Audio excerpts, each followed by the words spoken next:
안녕하세요. 원서 리뷰하는 대치동 엄마 원리대마입니다. 지난 영상에서 영어 원서 읽기를 추천드리면서 좋은 글을 많이 읽는 것이 영어 말하기, 듣기, 쓰기 실력을 향상시키기 위해서도 중요하다라고 말씀드렸습니다.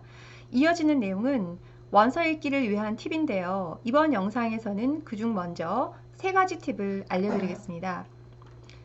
첫 번째 팁입니다. 기대 No, 선물 Yes.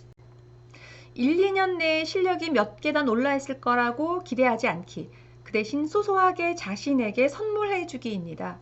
몇 달 정도 열심히 공부하는 건 쉽습니다. 몇 달 후 발전되어 있을 모습을 상상하면 말이죠.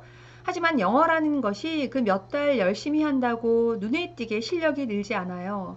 몇 달 전에 몰랐던 표현을 새롭게 알게 되는 것도 많겠지만 영어 표현이 워낙 다양하다 보니 보통 성인의 경우 1, 2년 열심히 한다고 해도 드라마틱한 변화가 생기는 건 아닙니다. 영어 사용 환경이 아니라면 더더욱이요. 그러니 목표를 길게 예를 들어 3년, 4년, 7년 이렇게 잡으시고 차근차근 해야지 하는 생각으로 시작하시는 것을 추천드릴게요. 그럼에도 불구하고 영어 공부에 있어서 자주자주 성취감을 느낄 수 있는 방법이 있는데요.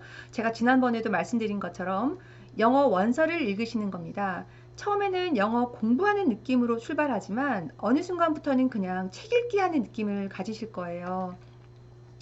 그러면서 한 권을 끝낼 때마다 자기 자신에게 선물을 해주세요. 만약 2달 만에 한 권을 끝냈다면 그 2달 동안 애쓴 나에게 그에 맞는 선물을 하시고요. 한 달 만에 끝냈다면 또 그만큼의 노력에 대한 보상을 해주시고요.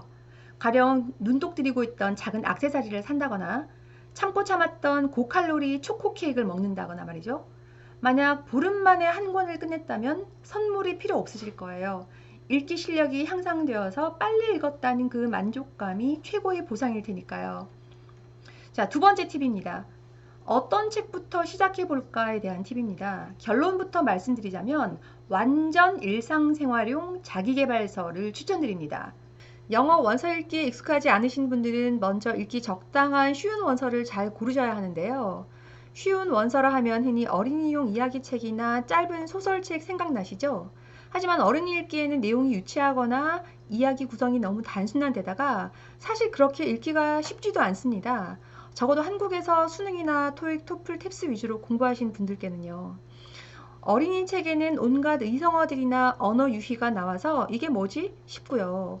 소설책은 아무리 쉽게 쓰여졌다 하더라도 기본적으로 배경이나 인물 상황을 묘사하기 위해 동원되는 표현들이 있습니다. 또 따옴표 안에 익숙하지 않은 구어체들도 있고요. 그러니 책 내용으로부터 얻는 재미보다 책을 읽기 위해서 드리는 에너지가 더 클 수도 있어서 책을 읽는다는 게 즐겁지 않을 수 있어요. 원서를 읽는 게 즐거운 게 되려면 원서를 읽었다는 성취감과 그 책 자체에서 얻은 깨달음이나 재미를 더하는 것이 사전을 찾아보며 꾸역꾸역 읽는 그 수고로움보다 커야겠죠. 책마다 타겟으로 하는 독자층이 있습니다. 특정 주제에 대한 책은 그 주제에 대해서 관심 있어 하는 독자들을 대상으로 하고 아무래도 그 영역의 전문용어 느낌 나는 표현들이 많이 나옵니다. 또 우리말에 아 다르고 어 다르다는 말이 있죠. 작은 표현의 차이가 큰 의미의 차이로 연결될 때 쓰는 말인데요. 영어도 작은 뉘앙스 차이가 중요한 의미의 차이로 연결되는 그런 민감한 내용을 다루는 책들이 있습니다. 단순히 생각하면 말을 왜 이렇게 꼬아놨을까 하지만 꼭 그런 표현을 써서 전달하고자 한 저자의 섬세한 의도가 있거든요. 그런 책들은 그만큼 표현도 까다로울 수가 있어요. 또 어떤 책은 뭐 대놓고 이거 이해할 수 있는 사람만 읽어라는 식으로 굉장히 현학적으로 쓰여진 책도 있습니다. 그에 반해 대부분의 자기계발서는 주로 일반 대중을 대상으로 하는 만큼 쉬운 영어를 쓰고 구어체 아닌 사투리 아닌 표준 영어를 씁니다. 즉 수능 지문 스타일의 영어라는 거죠. 더구나 자기계발서 중에서도 철학이나 심리학이나 금융과 같은 특정 주제를 배경으로 하지 않는 완전 일상생활용 자기계발서가 있는데 이런 책의 상당수는 그야말로 우리나라 중3이나 고1 영어교과서 수준의 영어로 쓰여져 있어요. 심지어 도치구문, 분사구문, 가정법 같은 영어 문법이 거의 동원되지도 않고요. 그저 주어 동사, 주어 동사 목적어 구조의 기본적인 문장 구조에 구조인 문법이라 한다면 관계대명사나 관계부사 정도? 그게 뭐 길게 수식한 방법이니까요. 그 정도만 장착하시면 될 겁니다. 거기에 단어나 수거만 찾으시면 읽어가시는데 무리가 없게 쓰여져 있어요. 쉽게 읽을 수 있고 책 내용으로부터 얻는 깨달음도 있으니 일석이조인 거죠. 그리고 대부분의 자기계발서는 병렬식 구조로 되어 있습니다. 다시 말해서 만약 10개의 챕터로 이루어져 있다고 하면 제1장이 서론, 제10장이 결론, 나머지 8개의 장이 병렬식으로 서술되어 있어요. 그러니 처음부터 끝까지 다 한 번에 다 읽는 것이 힘드시면 마음에 드는 챕터 몇 개만 골라서 읽으셔도 무리가 없게 쓰여져 있습니다. 소설처럼 처음부터 페이지 순서대로 읽다가 중간에 포기하고 스스로에게 실망하는 그런 경험을 하실 필요가 없게 된다는 거죠. 그러니 영어 원서에 처음 도전하시는 분들은 완전 일상생활용 자기계발서부터 읽어보시길 추천드리는 겁니다. 세 번째 팁입니다. 모르는 단어나 표현은 반드시 찾고 넘어가기입니다.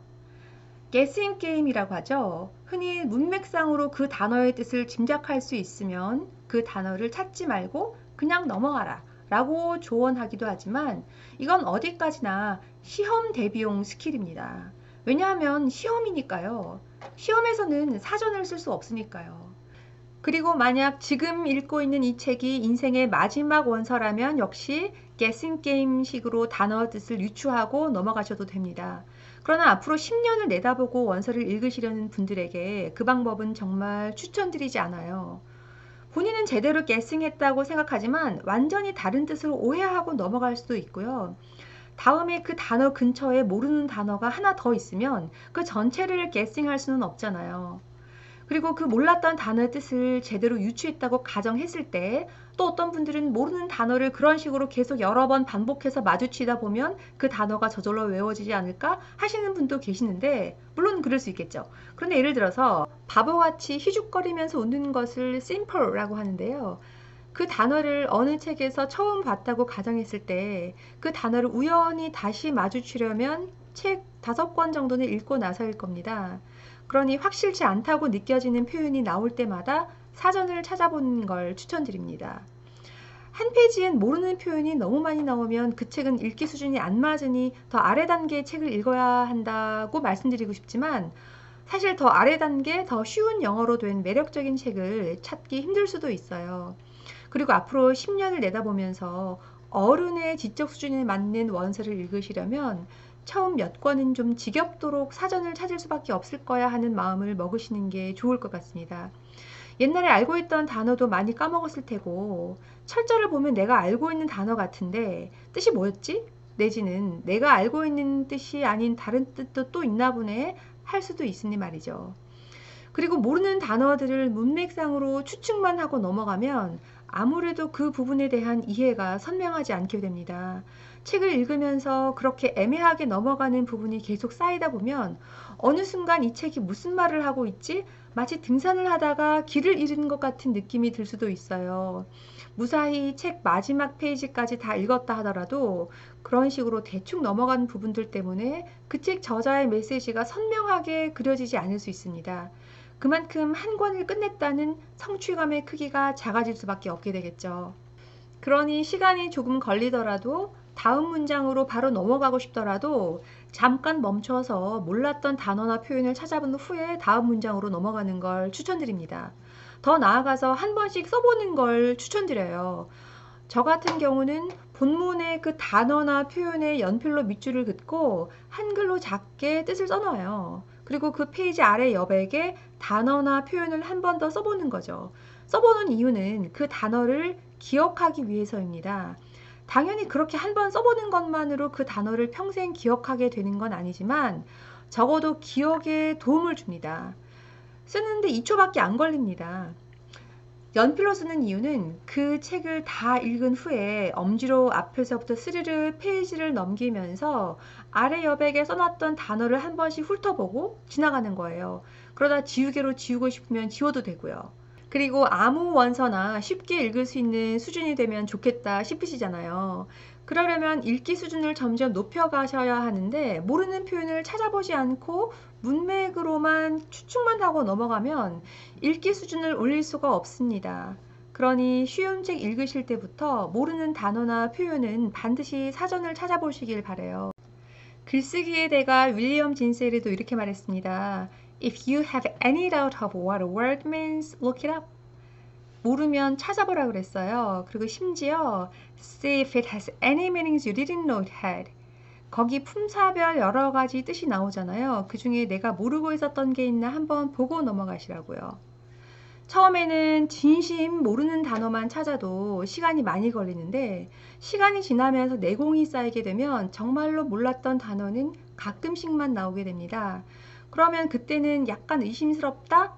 즉, 이 부분에 빈칸을 뚫어놨을 때 내가 그걸 채울 수 있나? 답이 예스가 아니라면 의심스러운 거죠. 그러면 그런 단어도 찾아볼 수 있는 마음의 여유가 생깁니다. 그때 그런 의심스러운 단어를 찾아보셔도 됩니다. 자, 오늘 원서 읽기에 대한 팁 중 3가지를 말씀드렸는데요. 정리할게요. 오늘 영상은 이것으로 마치겠습니다. 다음 영상을 기대해 주세요.